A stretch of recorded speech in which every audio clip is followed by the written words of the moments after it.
بسم اللہ الرحمن الرحیم۔ شور کا بیوی کے ساتھ ہم بستری پر ثواب۔ حضرت ابو ذر رضی اللہ عنہ فرماتے ہیں،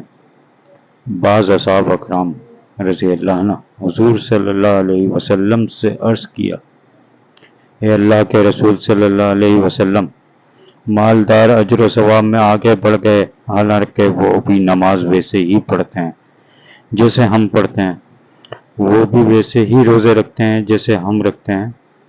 اور اپنے فاضل اموال کو خیرات کرتے ہیں۔ آپ نے فرمایا، تمہارے لیے اللہ نے ایسی چیزیں نہیں بنائیں جنہیں تم خیرات کر سکتے ہو، اس لیے سنو، ایک بار سبحان اللہ کہنا صدقہ ہے، ایک بار اللہ اکبر کہنا صدقہ ہے، ایک بار لا الہ الا اللہ کہنا صدقہ ہے، برائی سے روکنا صدقہ ہے، اور تمہاری شرمگاہوں کے اندر بھی صدقہ ہے۔ 2 صحابہ کرام رضی اللہ عنہ نے عرض کیا، ہم میں سے کوئی شہود پوری کرے تو یہ بھی اس کے لیے صدقہ بن جاتا ہے۔ آپ نے فرمایا، بتاؤ، اگر اس نے حرام کاری میں اس کو استعمال کیا تو کیا اسے گناہ نہ ہوگا؟ صحابہ کرام نے عرض کیا، کیوں نہیں؟ آپ نے فرمایا، بس اس طرح حلال موقع پر استعمال کرنے سے ماجور ہوگا۔ 3 پھر حضرت صلی اللہ علیہ وسلم نے اور چیزوں کے خیرات ہونے کا ذکر فرمایا اور کہا، ان سب کے لیے مساوی چاشت کی 2 رکعت ہے۔ مسلم نسائی، حوالہ نمبر 1۔ باشرت کے مرد و عورت نے ہم بستری کے ذریعے پاک دامنی اور عفت کی نیت کی ہو۔ حوالہ 2۔ اس حدیث کی حاشیہ صاحب مدخل نے لکھا ہے، یہ حدیث بتاتی ہے کہ اخلاص کی یہ شرط نہیں کہ شہود عقل کے تابع ہو، بلکہ اخلاص کی اولین شرط یہ ہے کہ لذت اور تمام خواہشات نیک نیتی کی تابع ہو، اور نیت ہر طرف سے یکسو ہو کر صرف عبادت کے لیے خاص ہو۔ 174-3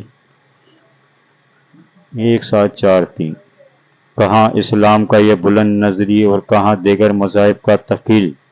جو ہم بستری کو سراسر گناہ گندگی اور شیطانیت سمجھتا ہے، جس کا لازمی نتیجہ طاقتور اور پرجوش جنسی توانائی کی بابت ہوتا ہے کہ یہ ان سے متاثر ہو کر آدمی یا شہوتوں سے پرہیز کرتا ہے یا انہیں مکمل طور پہ اپنے اوپر حرام کر لیتا ہے، جس سے بے راہ روی اور ناکامی کا سامنا کرنا پڑتا ہے، یا پھر جنسی قوت کا بدن ڈھیلا پڑ جاتا ہے اور آدمی حرام کاری میں مبتلا ہو کر ناک تک اس میں ڈوب جاتا ہے، جیسے آج یورپ میں ہو رہا ہے۔ پھر بات یہیں تک محدود نہیں رہ جاتی، بلکہ یورپین سماج عورت کو شر اور فساد کی پتلی سمجھتا ہے،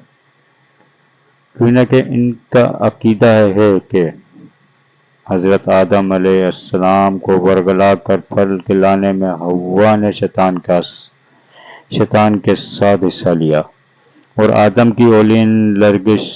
کا باعث بنی، پھر یہی چیز بنت حوا کی سرشت میں پیوست ہو کر ان کی نسل میں مدتوں برقرار رہی،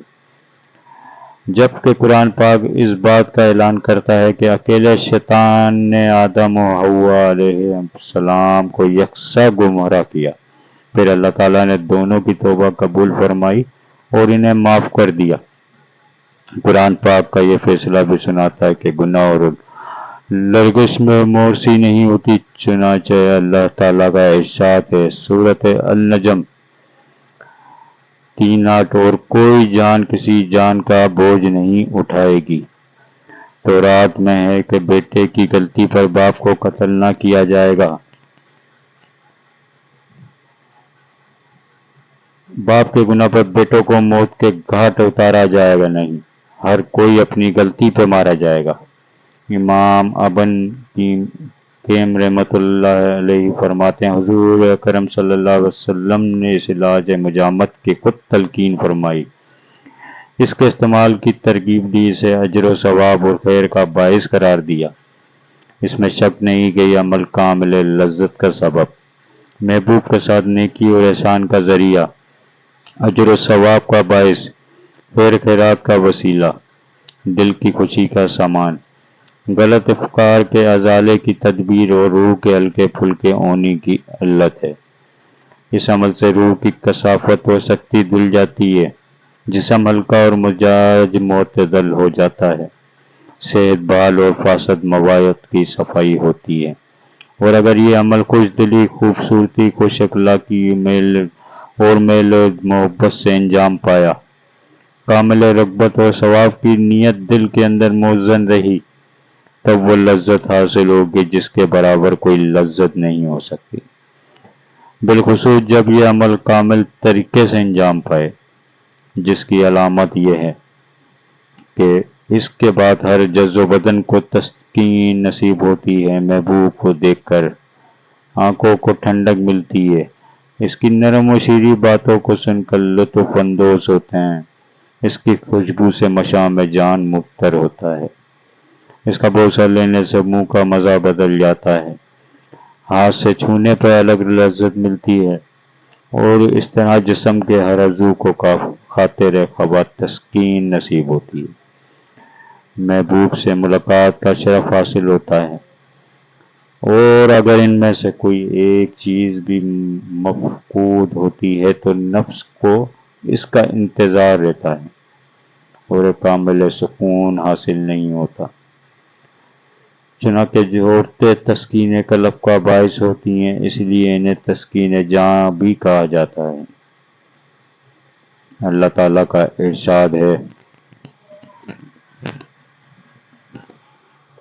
اور اس کی قدرت کی نشانیوں میں سے ایک نشانی یہ ہے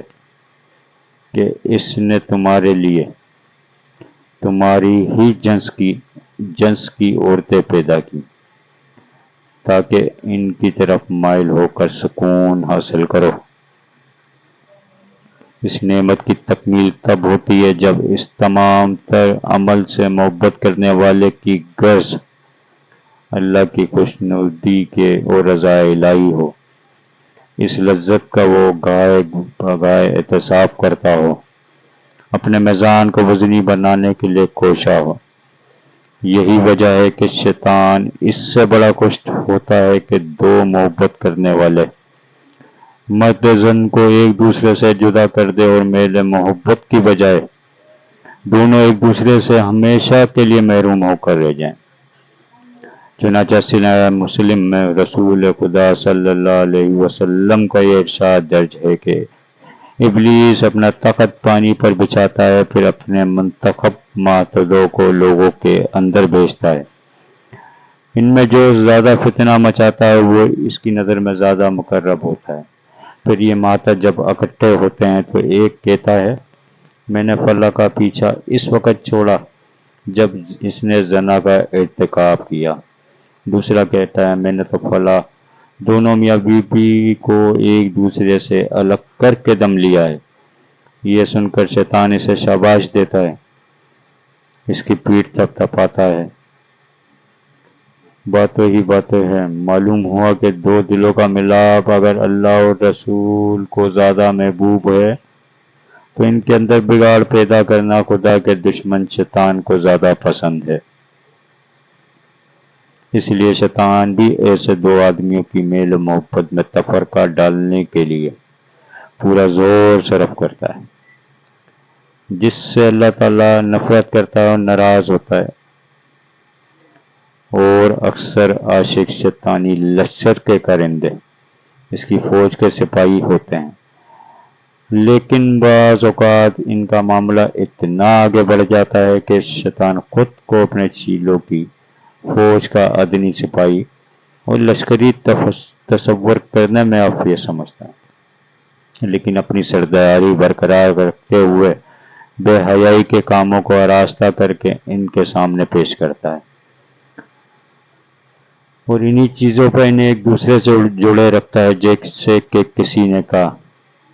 اجبد من ابلیس فی نخوت و کبہا ما اظہر، منصیرتا ابلیس کی تمام تر عقل پھوک کے باوجود مجھے حیرت ہے کہ وہ بد کردار ہوتے ہوئے بھی تعلی آدم فی سجدہ وسار کا وعدہ لذیر یاتا بجائے آدم علیہ السلام کو سجدہ کرنے کے گمراہ ہوا اور آج نسل آدم کو گمراہ کرنے میں پیش ہے۔ حضور اکرم صلی اللہ علیہ وسلم نے اس کا شکار ہونے والے نوجوانوں کو نہایت کارگر دوا بتائی۔ چنانچہ صحیح ہند میں حضرت ابن مسعود رضی اللہ عنہ سے روایت ہے، رسول اللہ صلی اللہ علیہ وسلم نے فرمایا، اے گروہ جوانہ،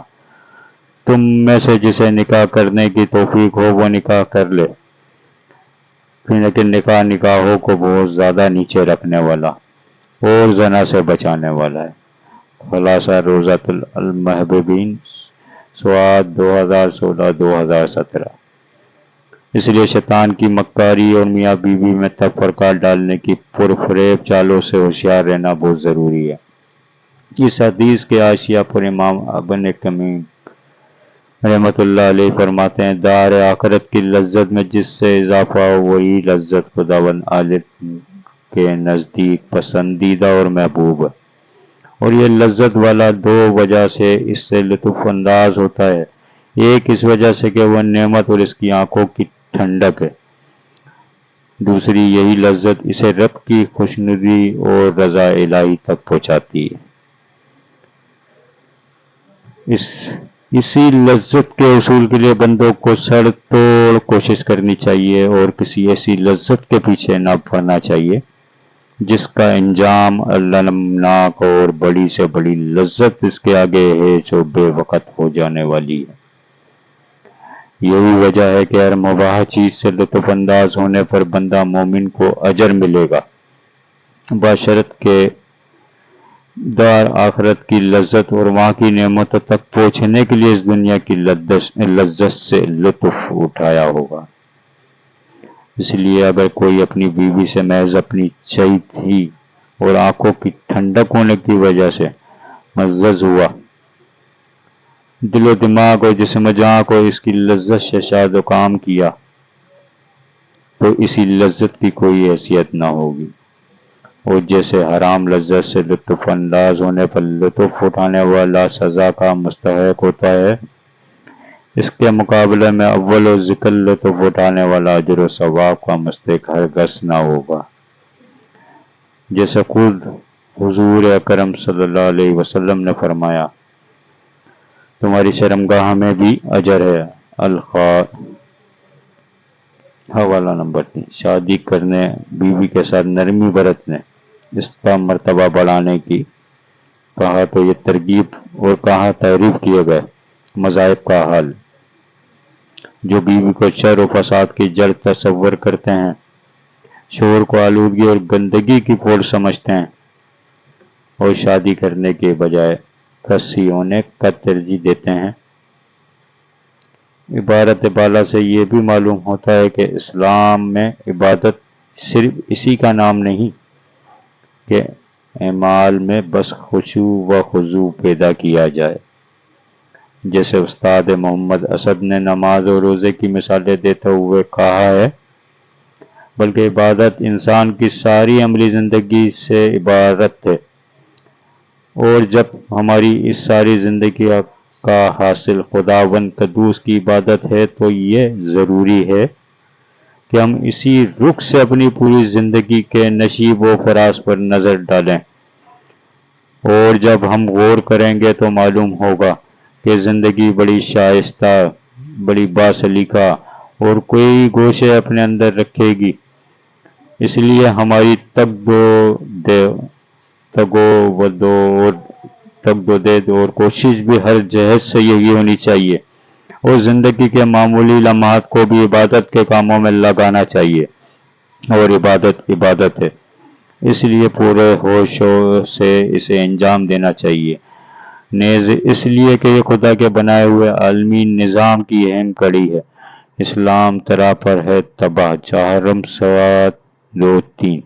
مزید اچھی معلوماتی ویڈیو کے لیے ہمارے چینل کو سبسکرائب اور ویڈیو کو لائک کر دیں۔ بہت بہت شکریہ، جزاک اللہ خیر۔